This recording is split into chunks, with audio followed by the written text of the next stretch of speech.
Continue from the last week that we stopped right there. Okay, this again is a class on the New Testament background, and I presume those who are registering to the class would have had a class on Bible interpretation or a Bible study. And this is a part of how to do your Bible study. And when you do a Bible study, either New Testament or Old Testament, the thing is, you have the text, whether it's a narrative or non-narratives. And both, whether it's narrative or non-narratives, when you do the Bible study on the text, there are things that you are looking into other than the text itself. We may call them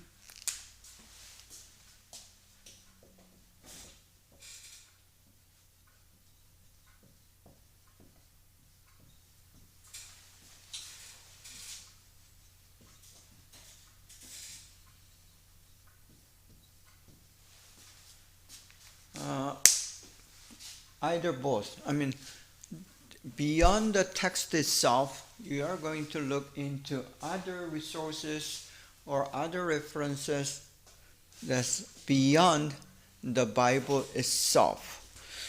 So you can go, or you need to go. Actually, you need to go beyond the text itself to better understand and better interpret the Bible. I told you the whole goal and objective of having Bible study is to find out the message from the text, which contains the Bible text that we are studying contains the intention, desire, and teachings, lessons, and instructions, and principles and truth from God.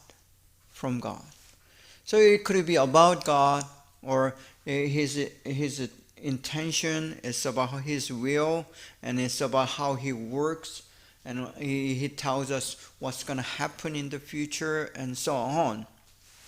But everything comes from God. So that the things that are written in the Bible that comes from God is called the message. And we are looking into the message. And to better understand the message, many times, usually always, we need some other information that goes beyond the text itself. So that would be what we call now in this class a background.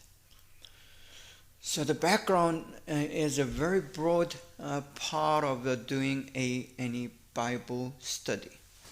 So if you're trying to do a Bible study, we need to go into these resources and the references that helps us to better understand the Bible itself. So one of those things are these. So we were covering what are we looking for in the background, or what are the main or major items or topics that we need to study as we go into doing study of this biblical text, especially in the New Testament. So when we are dealing with the New Testament and both Old Testament, we need to understand Jews and their Jewish worldview and Jewish culture and so on, because we are not Jews. And you may have a friend or two who happens to be Jews, but American Jews, or Jews who has some connection to Jews and Jewish culture. But if you're born in America and raised in America, they are not true Jews. So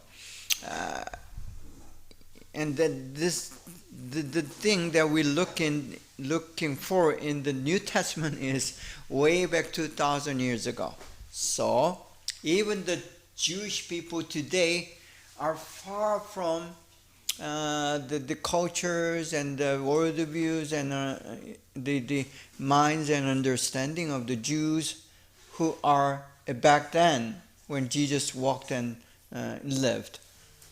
And especially when we go back to the Old Testament, that's even worse, because it is not only very far, the time distance is away, but also we have less record of all the cultures. Same thing in any other cultures.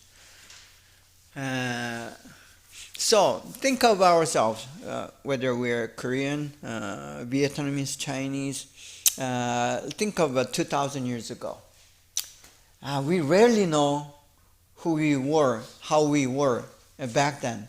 We have only just little fragments of the information, but thanks to the letters that with Chinese characters that we use in Korea. I mean, Japan and Korea, we used those Chinese characters to record the things. So even 2,000 years ago, there are some written records left about the people and their worldviews and the culture and society and so on. So the same way, we want to understand how Jews were and what their worldviews are and what the cultures are like. That's this topic.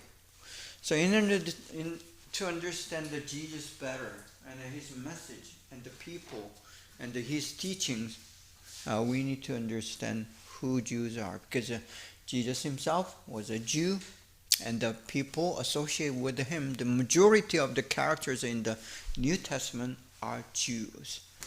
So it is inevitable, and then it's natural for us to look into this Jewish people and their culture and so on. And one of the things regarding the spirituality of these Jewish people, it is that they consider themselves as chosen, like I explained last week. And then a word Gentile is used to kind of discriminate the other races. Or rather, it is to put themselves above other people, because they are chosen people and they believe and they think they are better than other ethnic groups, whether it's the Romans, whether it's Greeks or Palestinians or some other races. So that's kind of mind they had at the time. And that kind of appears in the story of Acts and in the story of Gospels. You'll see some of the occasions that they have such a ethnic pride. In missiology, the study of missions, we call that ethnocentric kind of perspective or paradigm, which means we are better people than others. This runs not only to Jews, but probably most other ethnic groups would have the same idea. Like I explained last week, I mean, we Koreans and Chinese are known to try to put ourselves better than others. So that's why these days, if you go to the YouTube, and I see many of these short videos, talking about how we are better than Chinese, and these kind of things. So this is an age-old thing, but for Jews, it's not only like superiority in their socio-cultural elements, but it is about the spirituality. They think, they believe they are better in the sense of we worship the God, the true God. So that was in their mind. And it is still the same. And for us Christians, it should be the same, because we worship the true God. So thus, we don't think we are better, but we are in a different level. It's not like something that you compare, because false God against the true God. I mean, it's not a matter of superiority, but it is a matter of being right or wrong.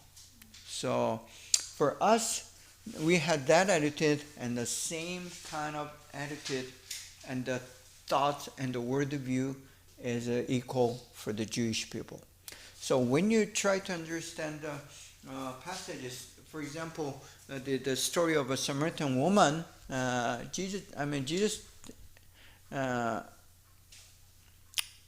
clearly and straightforward telling that Samaritan woman, the salvation comes out of Jews. And then there is no excuse and no other explanation, but we are the chosen ones. And that is the truth. And in that sense, the chosen, when we interpret the Bible, there are two different chosen. Jews think we are chosen, so we are better than you guys. That's not how how actually Bible approaches the word chosen. Chosen means we are chosen to be the descendant and then the heirs of the Messiah. Thus, we are responsible. That's how they perceive that concept of chosen. And the same for us Christians, because I am and you guys are the heirs or the descendants of this chosen. God has chosen me for the reason, and because I am chosen, I'm not better than you guys. That's not how we perceive our Christian status, but we'll say, because we are chosen, we are responsible for the ones who are not yet believers. So that's how we accept and believe the word chosen. So, and the law and order, when we understand that the Bible, first 5 books of the Bible, Old Testament, are called the law, which is the law that all the Jews have abided by, especially at the time of Jesus. That was the only law, and that was like an absolute law.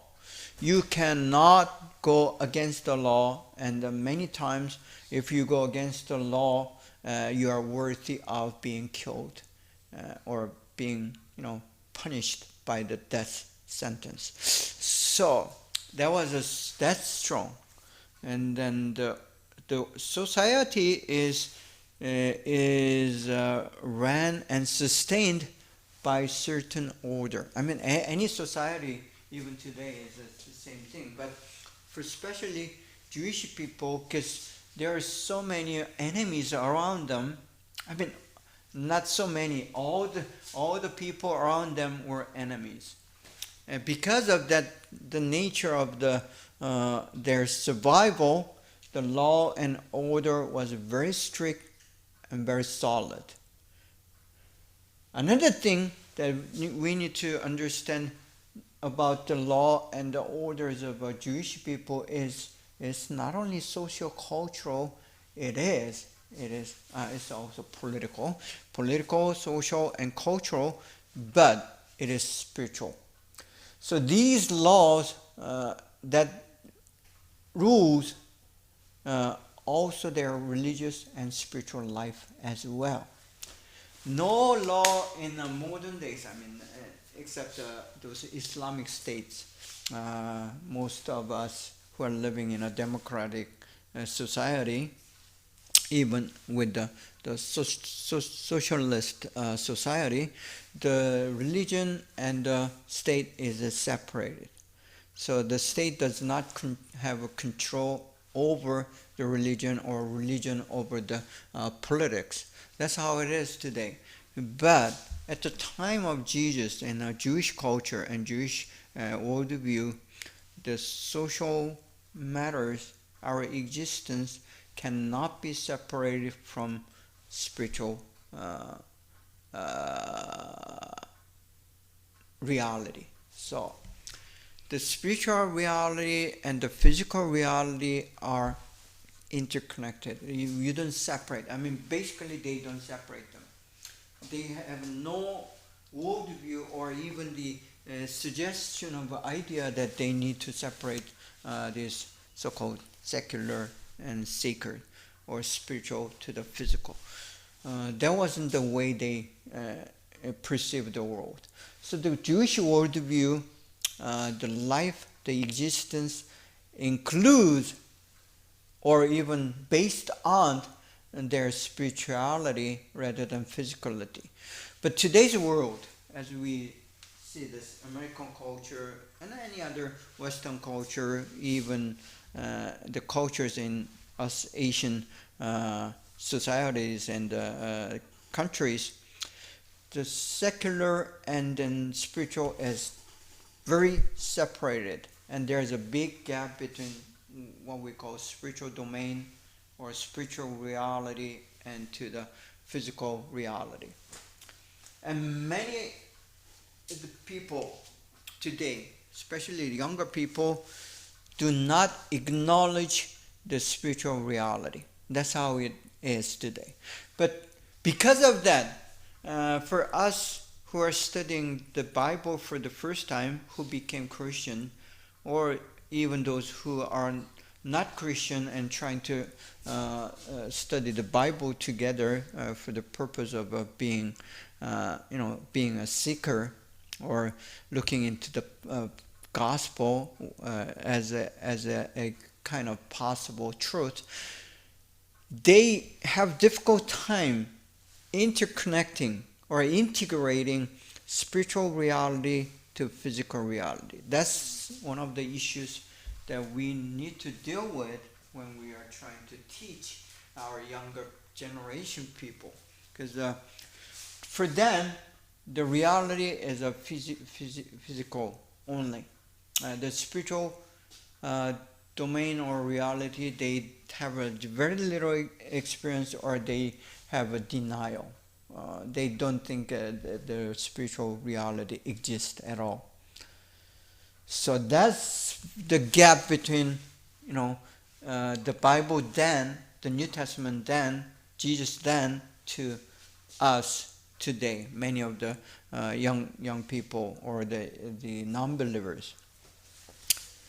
So I also talked about religion and life together. So let's go to the next subject.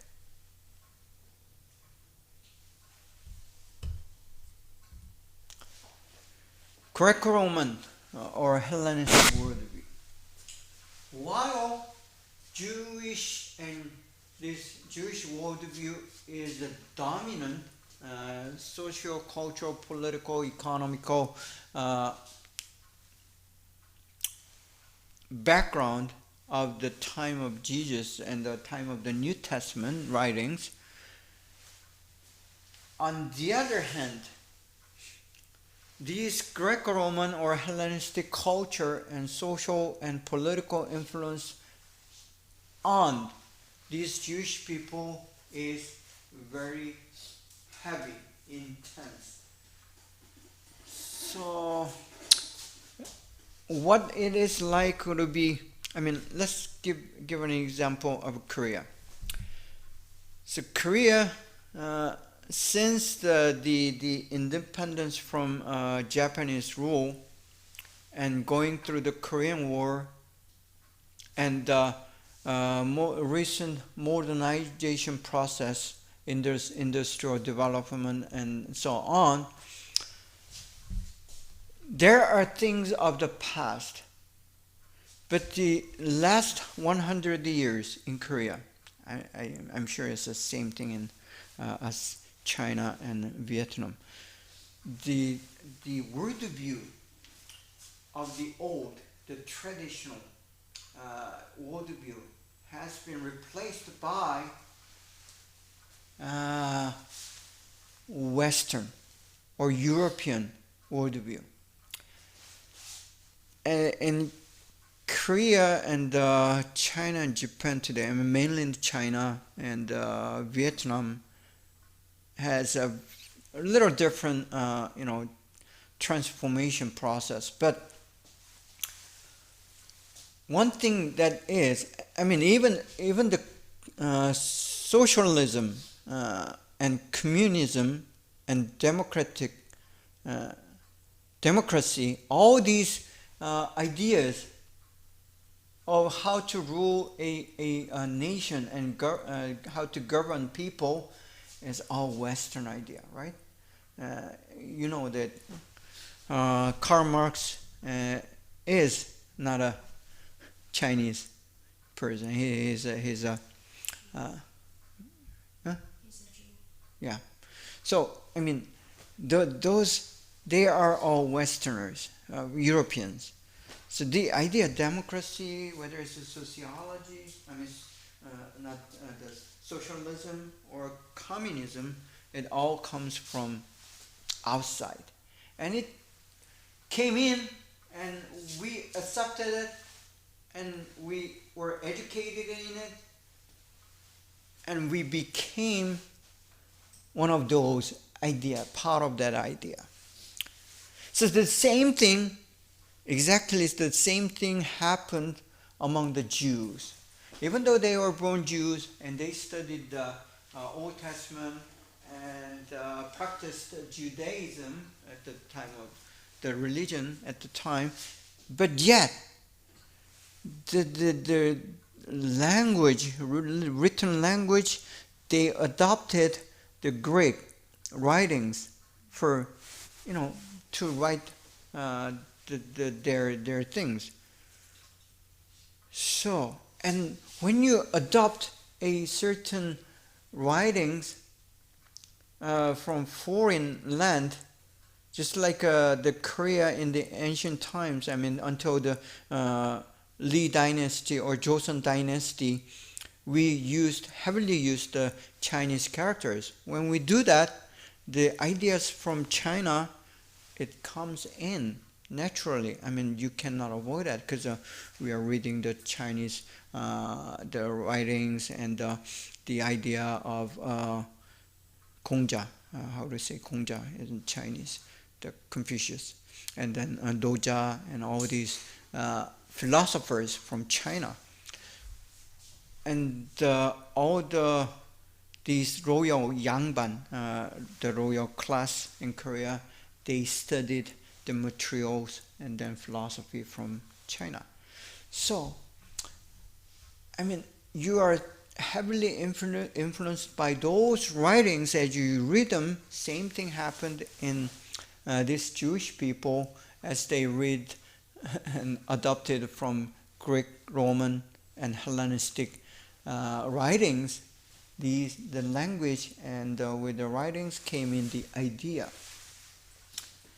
So there is a very, mix of culture. But one thing they tried to do at the time, even to the time of Jesus, and even after the destruction of the temple in AD 70, and so on, and with the very forceful governing from the new emperors of Roman Empire, still they try to sustain their culture and religion. And then comes to what we call Maccabi revolt, which follows after the destruction of the temple, and then Romans came into Jerusalem and then fully occupied the Jewish people and so on. So there is always, when we look at this cultural background, there is that tension between the culture existing, the people, Jewish people who are trying to sustain and protect and keep and guard their own cultural and spiritual heritage, While there's a so strong trend individually coming from this Hellenistic world trying to change your worldview. There's always this struggle when you have a new kind of spirituality and the culture comes into your land and your people. Same thing happened there. So when you read some of the scriptures in the Bible, for example, we see some Gentiles mentioned in the gospel, for like a centurion. Centurion is a captain of a Roman army, Roman the military. He is the captain of the 100 people. So that's why they call centurion. Centurion means 100. So he is the leader of the captain of 100 soldiers. So why do we have centurion mentioned in the gospel? Because they are under Roman rule, Roman colonial government, and also these cultures are coming in. For example, another example would be the city of Capernaum. This is a city. It's a multicultural city, intercultural city. It's like a new town, newly built by the Romans. Because they are built by Romans, there are many Roman residents and other foreigners or so-called Gentiles living in there. So when we read the Capernaum, it means it is a city largely influenced by Greco-Roman and Hellenistic culture. So we can assume that, and then the things that are happening in the city or town of Capernaum, it reflects that kind of socio-cultural background. So those are the things. Then let's go into little detail to the god and goddess. In Greco-Roman culture or Hellenistic culture, and in their worldview, there is a god and semi-god, and then some spirits, and then human beings. So in between God and man, there is so-called semi-god. And then also there are many gods or goddesses. And their worship happened in the temple, and then temple is a place where the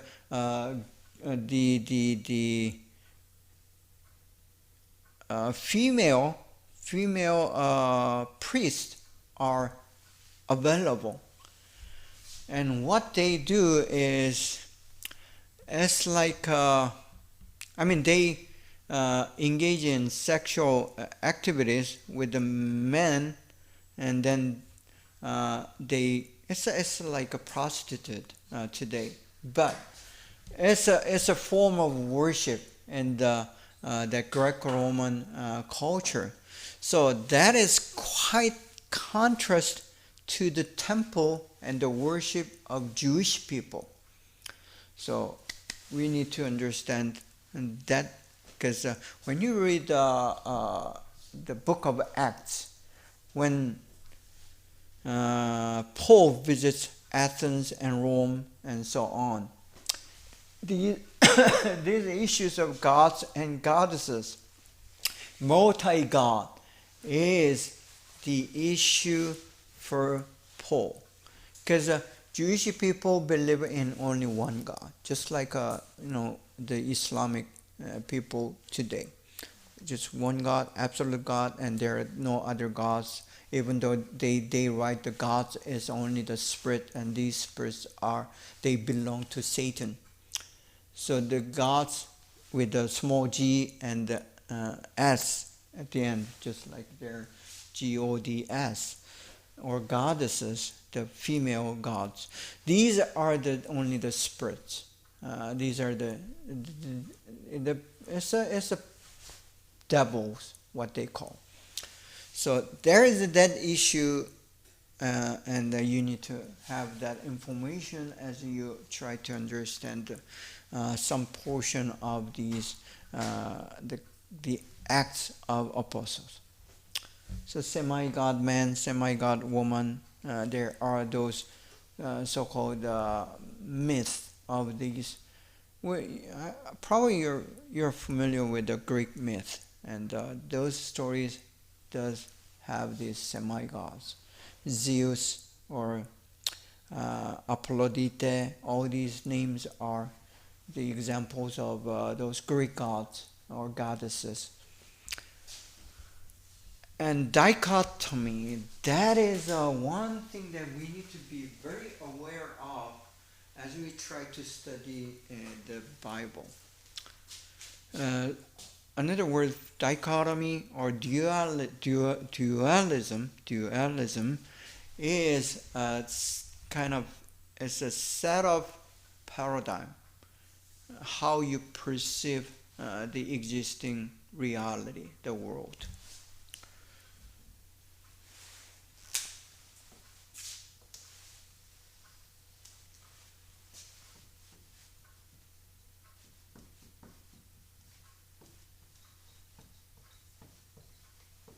Here's the world that we live in.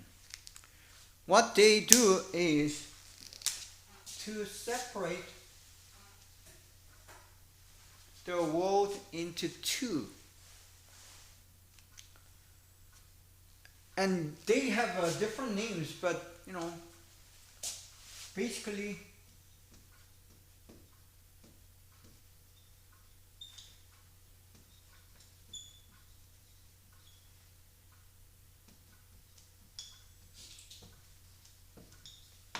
there's a world that is spiritual or unseen or invisible. And then contrast to this, there's a world that is physical and tangible and you can touch and see. So there are two different worlds. The problem is, this is true. I mean, there's a spiritual domain or a spiritual reality and physical reality. There's no problem with it. But the problem happens when you say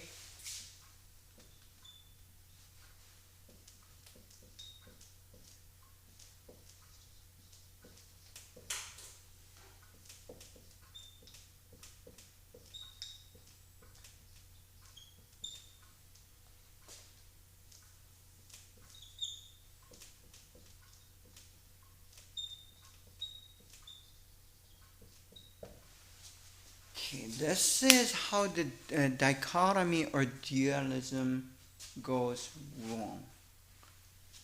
And many Christians still today having this paradigm that is rooted strongly to this Hellenistic or Greco-Roman worldview.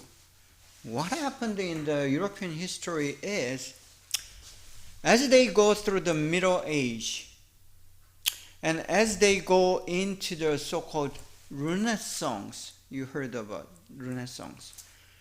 The Renaissance is the idea or the paradigm or worldview, new worldview they try to adopt, going back to these Greco-Roman or Hellenistic ideas.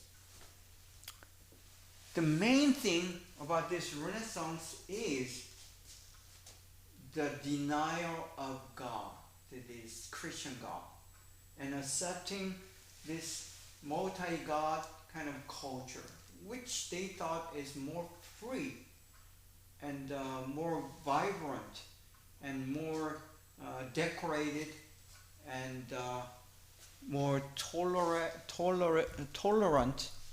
All these words are it's how this culture is. Because that happened, think of the Catholic churches in the Middle Age in Europe. They are very authoritarian, and it was strongly associated with the politics, and it's corrupted. And then these priests and the church leaders become the royalty, and even they were above the king, right? You remember these Pope, so-called the Pope is above all the European kings, and he was able to, direct and command and, exercise authority over these so-called Catholic nations. I mean, most of European countries were under Roman Catholic Church before the Reformation, right?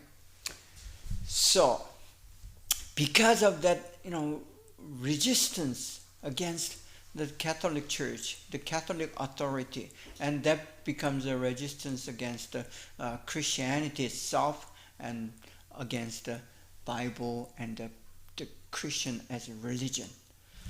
So the thinkers and those who are having so-called free spirits, they try to adopt and go back to this old Hellenistic culture. That's what the root of Renaissance is. So Renaissance means rebirth in French.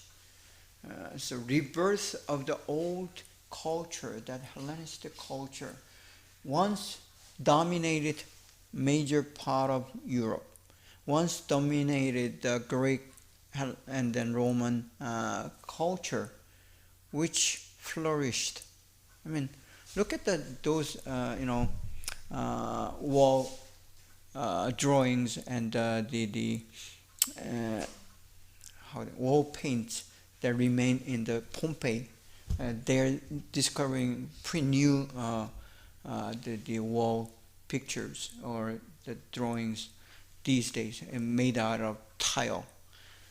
And it's more than you can imagine. It's so sophisticated and beautiful.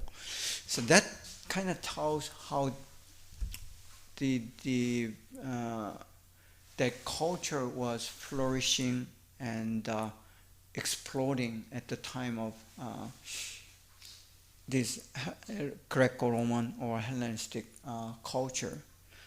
So naturally, many Europeans or thinkers or philosophers who are going against Christianity, they adopted that. And because of that, the Renaissance and another trend that happened with the Renaissance is called Enlightenment. Okay, let's see, where's that pen?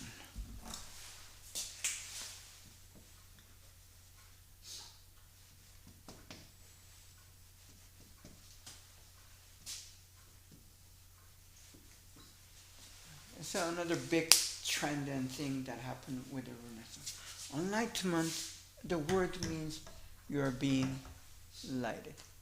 You're being, you call those Middle Age as dark age in Europe.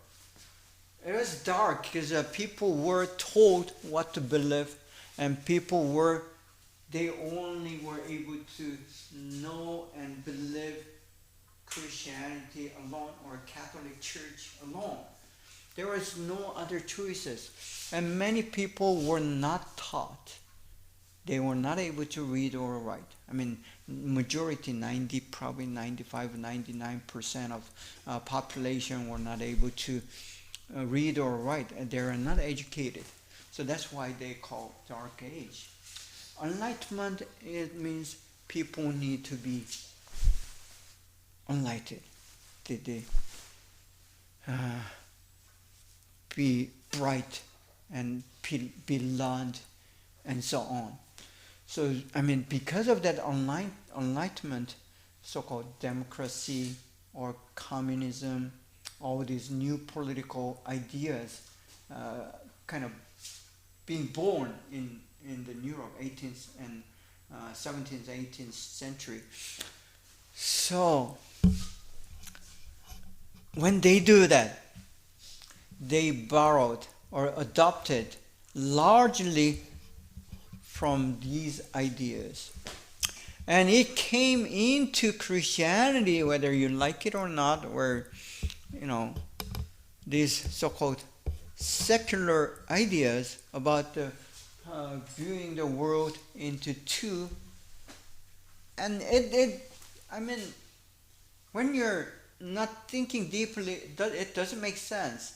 It looks like the spiritual world, the domain, the reality should be clean and then pure, and it's better than the physical world that we live in, because there are so much, war, conflict, dilemmas, and injustice, and so on. And when you see that, you think this world is something that just passed by, it's bad, evil, while the spiritual domain or reality would be pure and good. It's just simple, and it is persuasive. So the people believed in it, and then they divided the world into two. So this idea looks like and sounds like very Christian. But the matter of fact is, it's not biblical. God does not see the world into good and evil divide. He does see it. Like I said, there is a spiritual reality and non-spiritual or physical reality that we live in. That is true. That is true in the Bible. It's biblical. But God does not say this world that we live in is evil. There is evil in it. That doesn't mean the whole world, the reality that we live in, is evil. So there is a big difference in this idea. So when you are reading the Bible, especially the teaching of Jesus, He's not trying to remove us from this world and move us into this spiritual reality. That's not what Jesus is trying to do.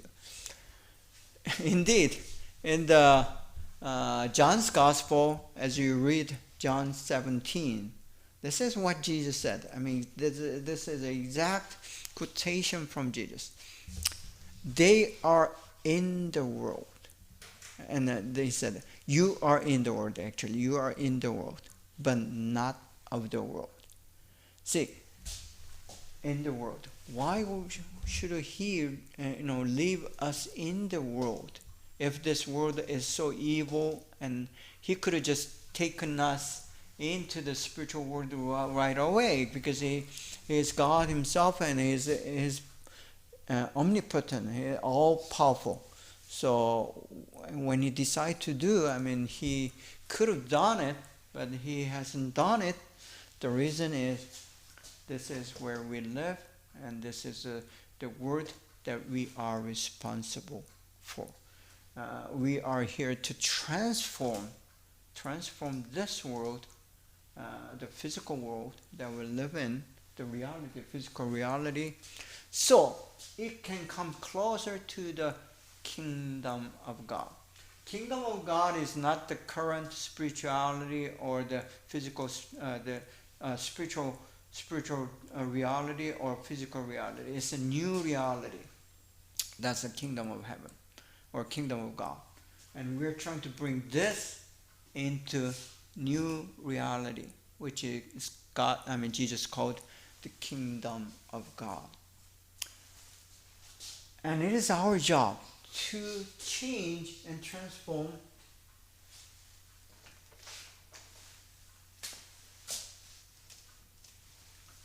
both reality with the gospel of Jesus Christ the Messiah.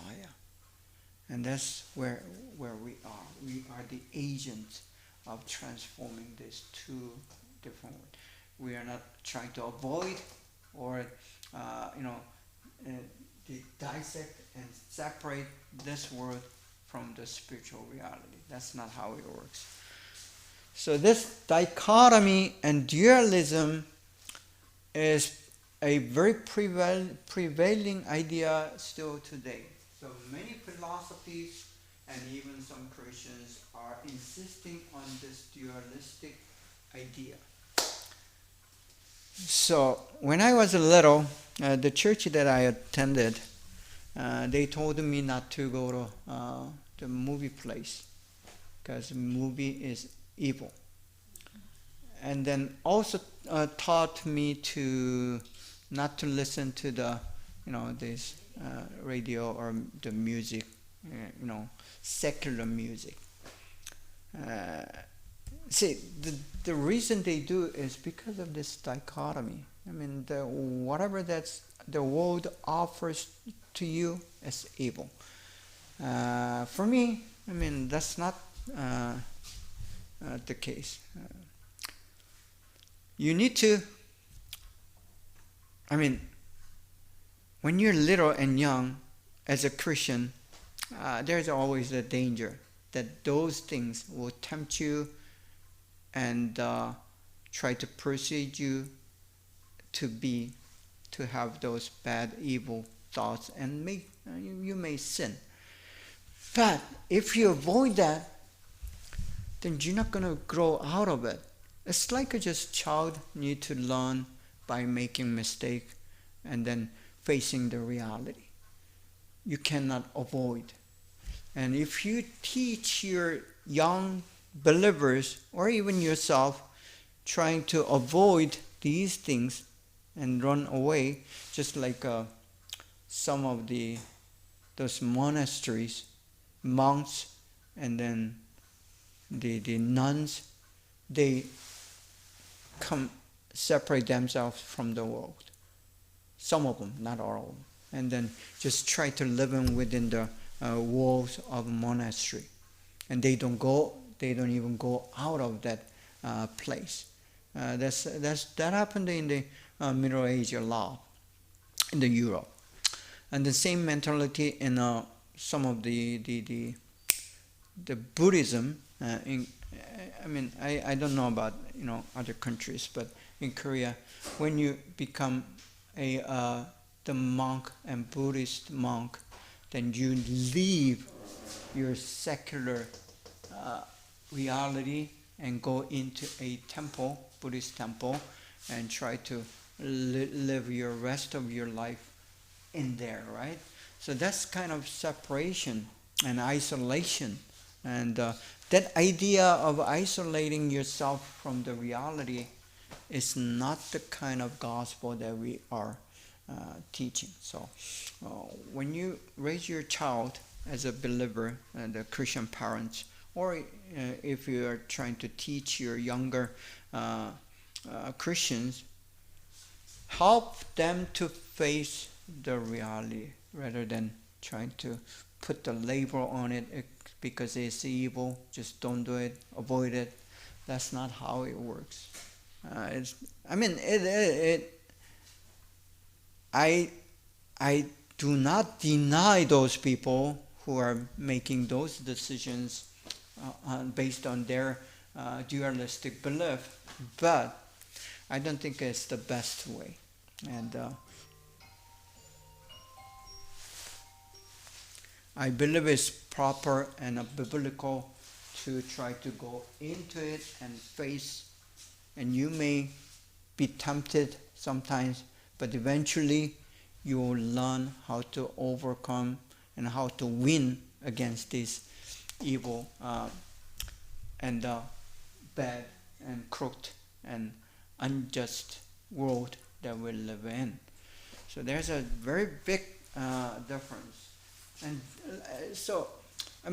when you read the gospel, the story of Jesus and the New Testament, that thing repeats itself, that theme of dichotomy and dualism. And biblical dualism, biblical dichotomy is different than the Greco-Roman or Hellenistic dichotomy, separating two worlds. Okay, so let's take a short break and please come back after 10 minutes.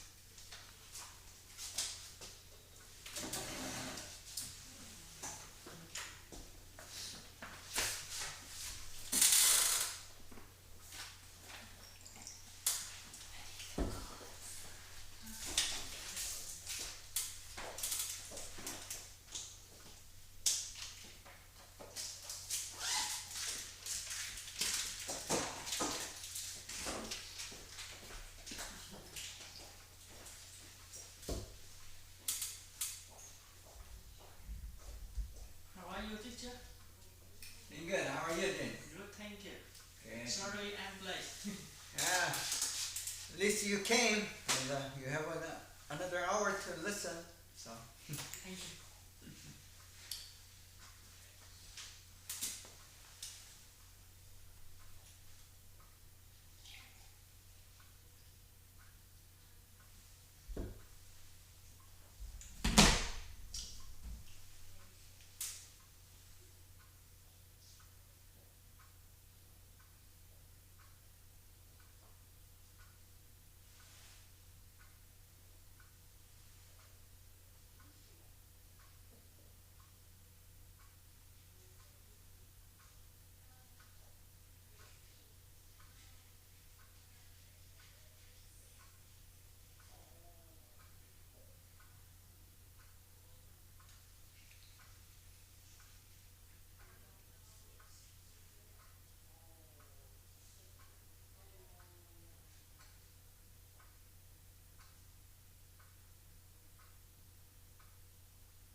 enjoyable your class. Oh, thank you so much information. Thank you. Got it. I'm glad you guys are learning. Yeah.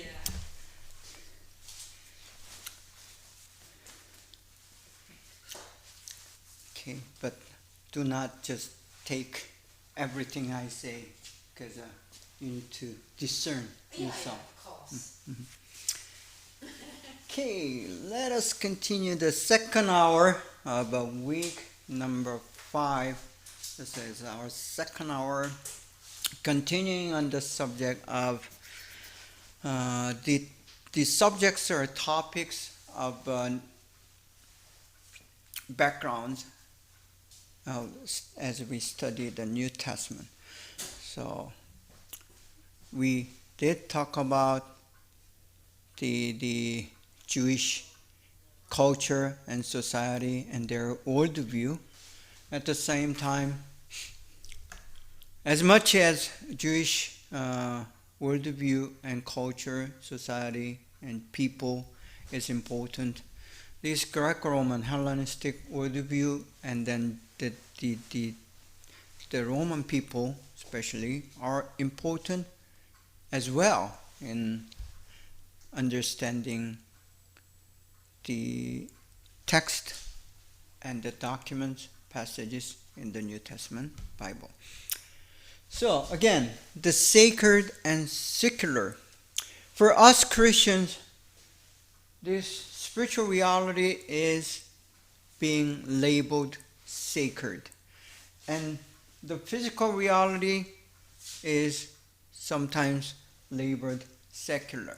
So sacred and secular divided by and associated with or connected with the spiritual reality and physical reality is as a basis for many conservative and fundamental evangelicals.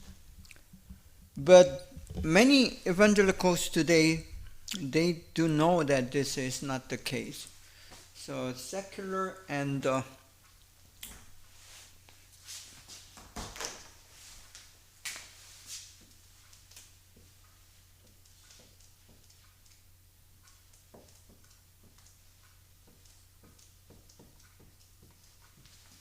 secular and sacred is applied and implied and or divide both spiritual reality and physical reality. So there is a secular reality, spiritual reality that is secular, and also physical reality that is secular, while there is a sacred. Another word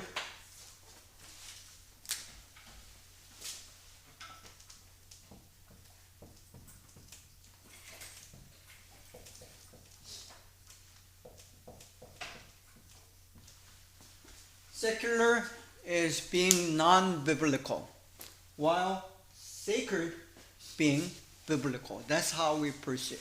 So there's a biblical way of understanding and existing within spiritual reality, and there's a biblical way or the biblical way of existing and understanding the physical reality. So either you exist sacred or secular. It's not the object or subject that makes you secular or sacred. So it is basically your existence and your decision, your belief that will make the consequence as either secular or sacred. It's not the topic or subject itself. For example, let's try to say that you're eating a certain kind of food. So which food is sacred and which food is not sacred? In Jewish culture, eating pork is you're being secular. It's a sin. Opposed to having lamb, that's sacred.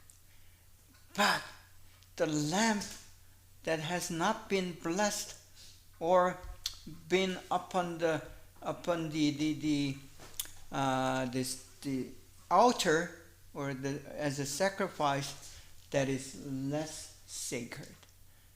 So even though it's a sacred food, there's a less sacred and more sacred even with the same food that you're eating. So if that's the case, all the Chinese Christians are sinners. And I love pork. So even though I'm a pastor, I'm being secular. So that's a good example. Even the drinking, that would be probably the same issue. We talked about doing the makeups and having plastic surgery, the same thing. Because it's a plastic surgery, it automatically becomes secular. That's not the case. So we know that now. So the main thing is, why do you do it? And Sorry, I don't think so. It's like the same, same and and the church that when I was back in Africa, the missionary the group that I was with is so-called some of those conservative Baptists, and even within the conservative Baptists there are those fundamental Baptists, and you are not allowed to come to church service with the pants or shorts for the ladies, and even if you are wearing skirts, that skirts is above your kneecap, then it's not allowed. It's considered sinful. So some of those things are in this category. The way you dress, tattoos, yeah, same thing. Really the same? Yeah, for my opinion, I don't think so. Yeah, you can. Very different. Yeah, that's your personal belief, because there's those gray areas that you need to make your own ethical and spiritual decision. So that would be fine, and we should respect others to have that freedom of making decisions. So as long as you're not judging others by your own standard of those gray areas in between, there's clear things like killing a person, murder is a sin, and also this is being recorded, but LGBTQ, you can make. I respect for them making that free choices. I'll try to protect their rights, but if I have to make my personal ethical judgment on those things, then it is biblically wrong. It's a sin. So there are those areas that we agree. I mean, denying Jesus' divinity or virgin birth or resurrection, these are critical sins. And if you do that, I mean, we don't think they are Christians. But, there are things that are in between. So, except those, gray areas, these subjects can be considered in a biblical way or Greek-Roman way.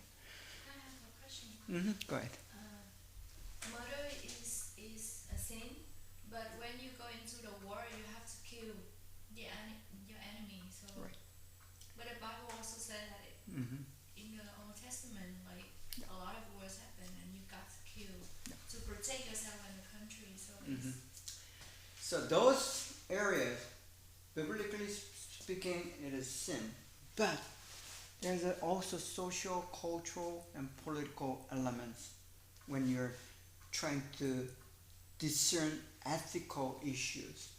So these ethics are different from culture to culture, from time to time, and then situation and the context.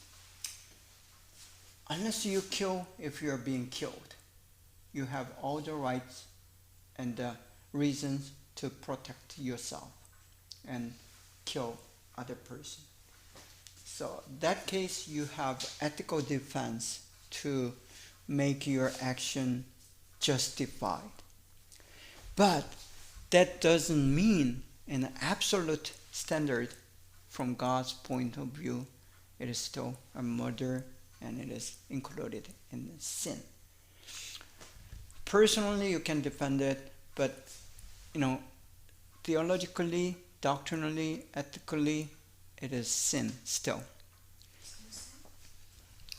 So there is that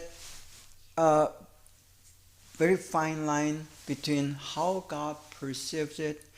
Because, think of it. The killing were caused by evilness of human being, right? Whether you're on a defending side or enemy's position, it has the root in that evil, human evil that exists in this reality.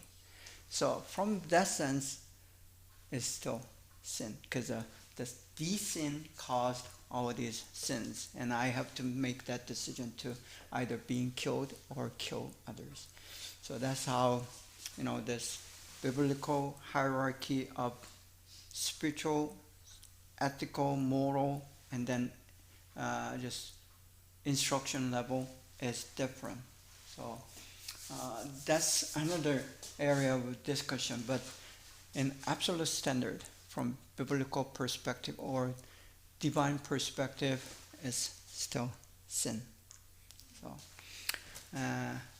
but your conscience can defend yourself in those cases and say this is not a moral, ethical sin or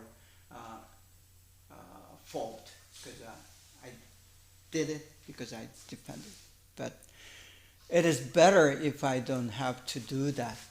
That would be the perfect and ideal reality that we are looking into in the kingdom of heaven. But we are not there yet. And in this world, we have to make those ethical or dilemma or paradoxical decisions. It's a paradox because, again, it is not sin, but it is still sin. See, that sentence does not, it's not right, but it is true because from human perspective, in our defense and a personal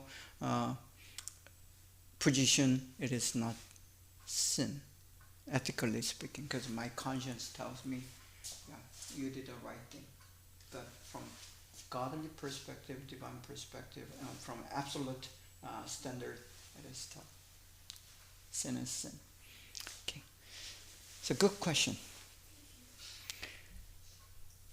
Let's go on with our background approach in this class.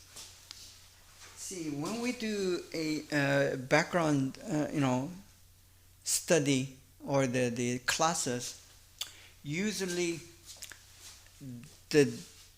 what we do from the textbook or in the classroom is trying to give many information as possible regarding the background itself. But, for me, it is important for me in this class, I'll try to explain why do we need to look into the background and what are the topics and how those topics will influence our interpretation or understanding of the document or text itself. So I'm spending more time, or probably all the time, since we are week number 5. We'll go into some historical background briefly, because that is one of the main things that we need to understand. So that information is one of the key background information. So we'll go over those historical build up, and then historical the context itself where Jesus lived. And we'll touch some of them, but basically we'll focus on the So most background studies, textbooks, and scholastic works focus on macro context of the time, top to down approach. What I mean by macro context is they all try to give you in those classes how historical context was, how these things build up toward the writing of these gospels and documents, and how Jesus was born in such a time with a historical background and those things. And then also going to give you a big picture of the culture and society and so on. So it's like a top-down. You build up your background by having this information of the culture, history, and society, and politics, economy, and so on. That's a general approach. Most classes, do that. But we'll try to go bottom to up. And the first lesson, the lesson 1, the class 1, we've tried to look into the story of Samaritan woman and story of Nicodemus and these things. As you look into the text, then you bring up the issues that are related to the background information or the resources and references, and help you to understand how you can do the research on those needed, necessary information regarding the background, and then helping you to understand the passage and text better. So that's how we do approach, and that's what we are doing, right? From the text to relevant context, and then hermeneutical elements. Hermeneutical element means the elements that are relevant to the interpretation or understanding of the particular document. So those are the things that we need to look into. Many of these historical information is good. I mean, it's good to study if you're studying, pre-gospel history, or the history before the gospel, including the New Old Testament, and then 400 silent years, and then the political development among those Eurasian land, how the Romans, came and conquered Jerusalem and so on. These are good information. I mean, it's good to study, but compared to giving the time and the effort in trying to understand all those historical things, to bring that into your study of New Testament, that's kind of, you're spending too much energy and too much time. Too much information is there. So we're trying to, pinpoint how to approach a text and certain passage in the Bible, gospel, and how to bring needed information and reference from that text into those information of history, politics, and economy, and society, and culture, and so on. So that's how we are approaching this background of New Testament.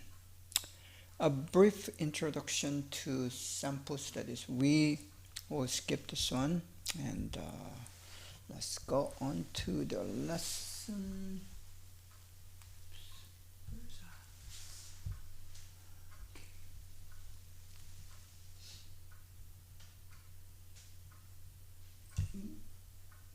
Okay.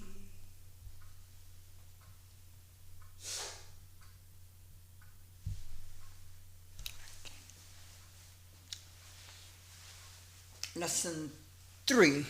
We are there now. Now, so-called life context. I told you about there are two different contexts that we are dealing with as we study the background of any narratives or text in the New Testament. One is so-called literary context. It related to the document itself. And you're going to look how this particular text that we are studying, the portion, the passage that we are studying is related to other parts of Bible. That's so-called literary context. But the life context is the reality that they lived in, physical and spiritual, both, which will include the politics, the culture, society, economy, and these things. So we need to understand how their life context is like. So to approach that, we need to have a basic paradigms or the structure of doing this. Okay, a fundamental paradigm. And this is not only important for you in doing the New Testament background study, but as you understand this, you can apply this same paradigm in your doing of anything. I mean, leadership study or missiological study or church growth, everything that you involve. And as even if you're trying to be a good counselor as a Christian leader, this is important to have that information. So this is something that you need to learn as a Christian teacher and leader. And let's go on. Basically, this is how we divide our life context: macro context and micro context. Macro context is something that is bigger, like a people. That's the major macro context or the paradigm. So there is so-called people paradigm. You must have a people paradigm. How do you understand a person or people? People is a group of person. So unless you are able to understand, applying your systematic and organized structure on people, you are not going to have a coherent and consistent standard in your decision making. See, and in your communication. Because decision making and communications are two major things that you do as a person, not only as a person, but as a leader. See, being a leader is making a good decision and having a good communication. What is a good decision? It's efficiency and effectiveness, and it has to. You always need to make a best decision, if not better. So best, better, and good decision making is a must for any Christian leader, or any leader. You can make a bad, worse, or worst decision. Many leaders make these bad, worse, or worst decisions while there are other options. So when you do that, not only you're making impact on yourself, but most importantly, your decision does make impact on others. That's the issue for leaders. I mean, if your personal decision or preference of what do I eat for lunch today? I mean, that's not going to affect that many people. That's going to affect yourself, your health, and your taste, and so on. But when you're making a decision in a church, what are we going to have as a theme for the summer retreat this year?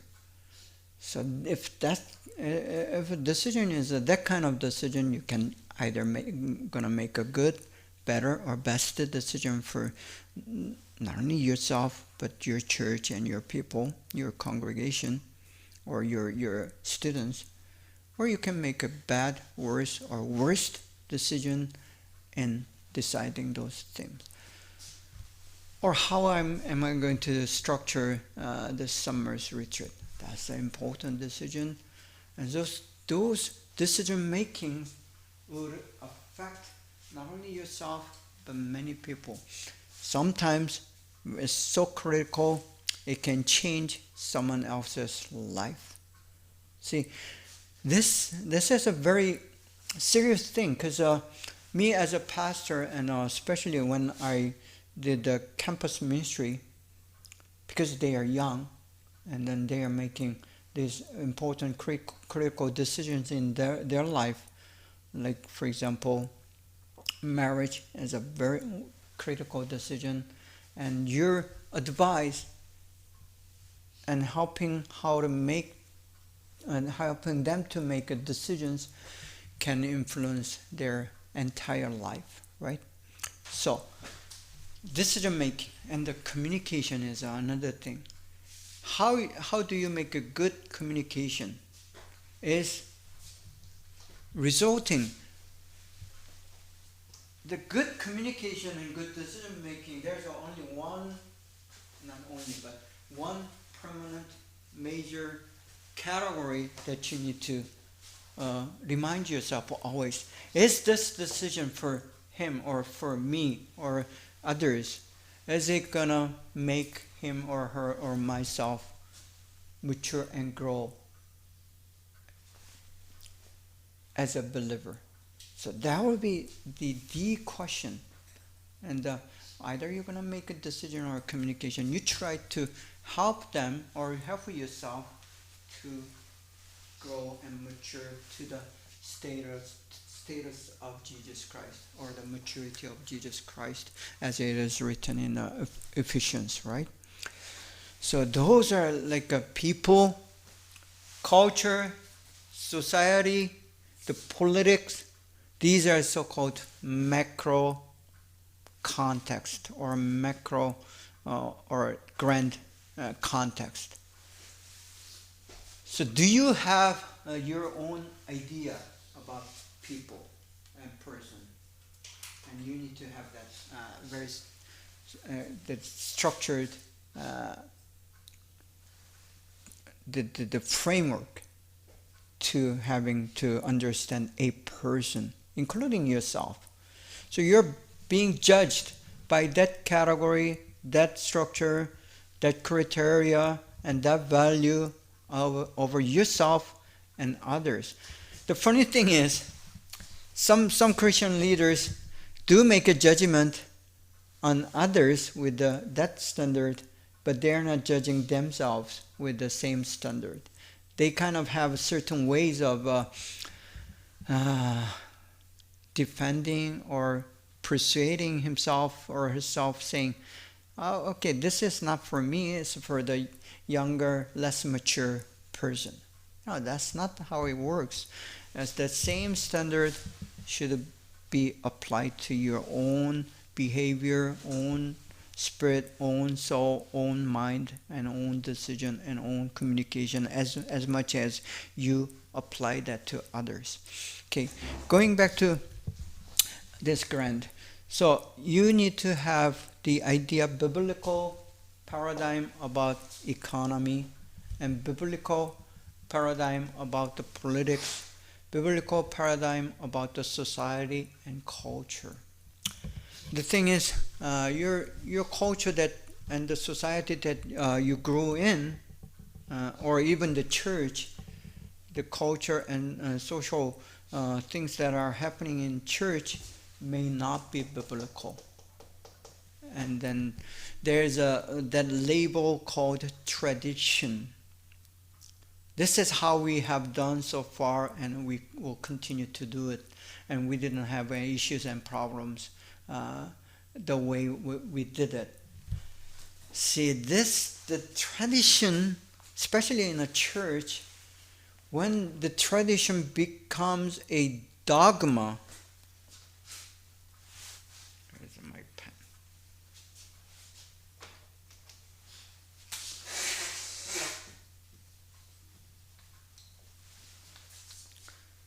Dogma is different than doctrine. Doctrine is based on Bible, but dogma is it may begun based on the Bible, but as time goes by, that's something that need to be changed, but you still keep it. For example, there's a certain dogma in Korean American churches that your Sunday worship should start at 11. There's nothing in the Bible, but because our church have done it for years and years since the first beginning of the church, we'll keep that tradition. And then becomes dogma. Like I told you the example. You should not wear the skirt that's above your kneecap. That's like too sexy in a church. I mean, who's making that decision about being sexy or not? And many older generation will say, that's how we've been doing, and do not ask questions about it. That's how we are going to do, and we'll continue to do that. So these are something that we call dogma, and we do not want to fall into that trap of being dogmatized. And those who are like here's a Korean word that we use for those Christians who are born in a church. 모태 신앙 means that you are believers from the birth. There's not such a thing as being a Christian from birth, but when you grow up in a church, and a same church for many years, then you are being dogmatized. You think that the things that are taught in the church is biblical. That's not the way it is. You always examine what being taught or learned in your church with the Bible. So I just at the beginning I told you that do not believe everything that I say, because you have to. You should. And you need to discern yourself. And the things that I teach may not be biblical. I mean, I'm not God, and I'm not perfect. And I have some experience in learning and teaching and studying Bible, but that doesn't mean that I'm always biblical. So, you always examine yourself and others with what we know as biblical. Micro. It is more specific context, like for example, marriage. You're marrying a person, and the Bible teaches us to have a union with other believer, unless you are already married and both are non-Christian, and you become a believer, and your husband is still a non-believer. Jesus taught us that you should not leave that husband because he is not a believer. But if you're getting married initially as a believer, you're seeking to find a Christian, devoted Christian for your partner in your life. So such things are so-called micro. Those are some of the micro context life issues that we deal with. You just asked, when you have go to a war then you have to, shoot your enemy and kill. That's one of those, micro context, the life things. And there are many decisions that you make that are relevant, ethical, because it's ethical and it could be life-changing, and it is also spiritual issues. So those are so-called micro context in the macro, within the macro context. Okay, let's talk about these domains. I want you to remember these domains, and these are useful not only in understanding this New Testament background study, but you can use it in your any other studies, whether it's anthropology or whether it's a missiology, whether it's a theology. It's not only systematic, scientific, it's practical. Now, first thing that we want to study in doing a New Testament background study is the linguistic background or linguistic resources and references. And I told you there is an oral language, a written language, and ancient language that we are going to study. And fortunately, we do have this written Greek and written Hebrews, even though we don't have letters for Aramaic, but they wrote Aramaic with the Hebrew, either Hebrew or Greek. So letters, Greek letters and Hebrew letters are used to write these things and became written language. So when we do Bible study, as we open, we have Bible in our own language, but we know that it is a translation from the original language, which are the Greek and Hebrew. So study of Greek and Hebrew is mandated and critical. And like I said before, thanks to all these scholars and the development of technology, all these linguistic study is no longer bothering us, because there are good material and reference and resources that will help us to use them. I mean, it's available now. So linguistic background, we just can skip, because they've done their work, they've done their research, and there are good amount of material that you can use doing this, and it's all in your hands, palm of your hands. Next, environmental background. So these are some of the categories that you are looking for in trying to understand the passage in the Bible.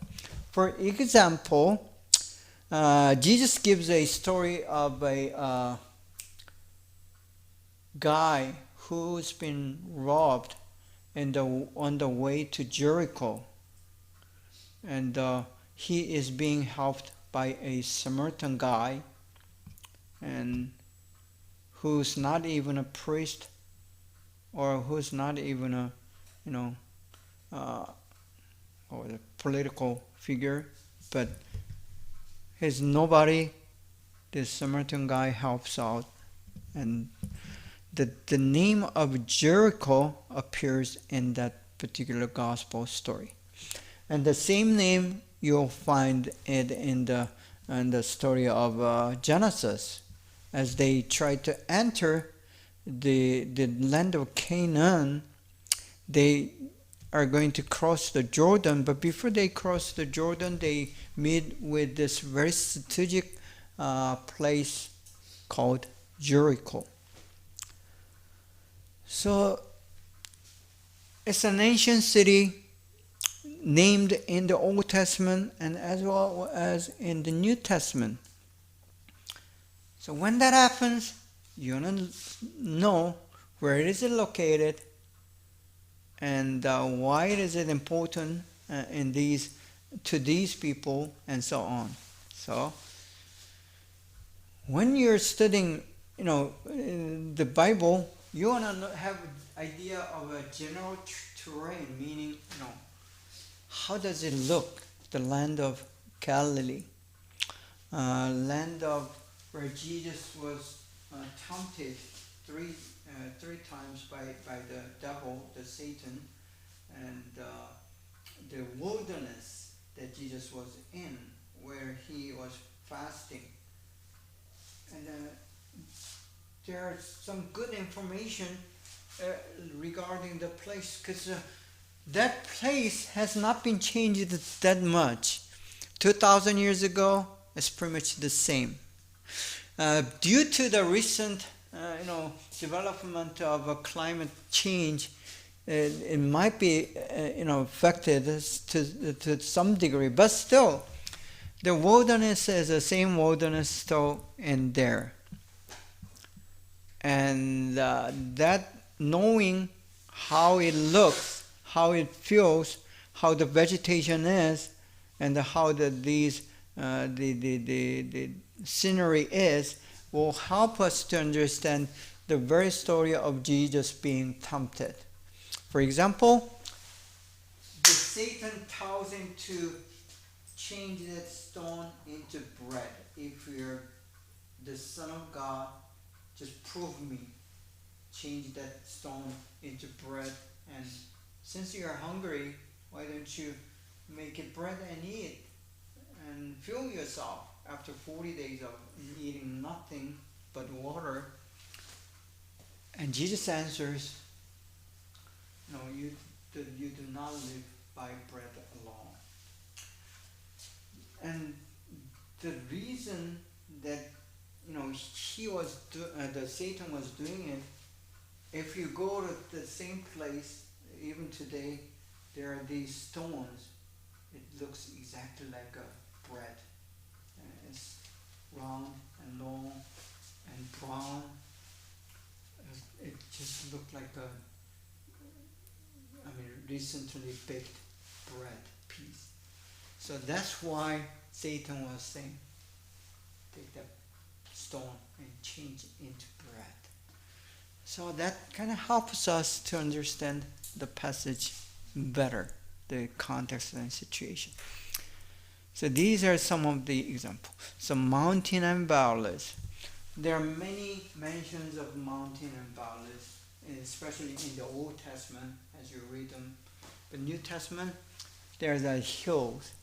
Jesus teach from the hillside when he teach this so-called beatitude, the 8 different blessings. Blessed are those who are poor in spirit. And he taught that teaching from the hillside, and the people were sitting over the hill. And if you go to that place today, the so-called tour, sacred place tour, it's still there. They don't know exactly if that's the hill, same hill, but most likely it will be looking the same kind of hill. So you'll be able to understand. So you'll find the pictures of it, and as you look at the picture, now you have a better idea how Jesus was sitting by the lakeside and teaching these people over the hill and toward the hill.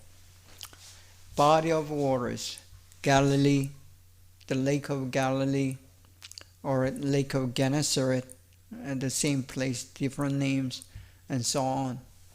And then you think how a lake can have this violent waves and the winds and so on. And if you go to a place, there is more than a lake. It's more like a vast sea. And these are some of the example rivers. Jordan River, John the Baptist was baptizing people there, and he dipped people into the water and brought them out. And Jesus did the same thing. And in the dry season, there is no river, river of Jordan. I mean, it's just a creek to our standard, who grow up in Asian culture. I mean, I never been to Mekong River, but the picture, I mean, it's a big, humongous river. Yangtze River, it's like a sea. But if you imagine that kind of river, it's different. It's just a creek, a little creek. And it overflows in the rainy season, but that's it. And usually it has a probably knee-deep or neck-deep waters that are flowing. So those are rivers, cities and towns. There are many names of cities and towns, and they are not the same. And they have some of them are located in a very strategic location. Some of them are big. Some of them are old, and they're all different. And if you have the idea and the knowledge about that particular town and the cities, then you will better understand the story itself. So that's some of the environmental background, the weather, climate and weather. Rain and snow. There's rarely a snow that you see in the desert land, but there is a sentence saying just white as snow. So we know there is snow. These people know rain. The rain in this semi-arid climate is different from the rain in the place that I grew up. So even though the word rain is the same, their understanding, their concept of rain and our concept of rain is different. Seasons. I grew up in Korea where there are 4 distinctive seasons. But as I come to California, winter is like a spring in Korea, and it's pretty short, right? The winter is short, and then spring is short. There's a long summer, and then very short other seasons. And it's mostly dry and hot. Our summer is humid and it's a sticky kind of summer. Vietnam, you know well how it feels. The Korean summer is like. So the seasons that mentioned in the Bible is different from the seasons that we know of. So we'd like to know how different seasons are. The winds in Korea is just pleasant usually, unless there's a typhoon coming up once or twice a year. Except that winds are a very pleasant thing. But in that culture, winds may mean nuisance as a sand wind. It's not that pleasant. So knowing that will help you. The image of wind is different from my image of wind. So that background helps us to understand when they talk about wind, that's different. Okay? So time's up for the week number 5. Let us take time to take your attendance, and please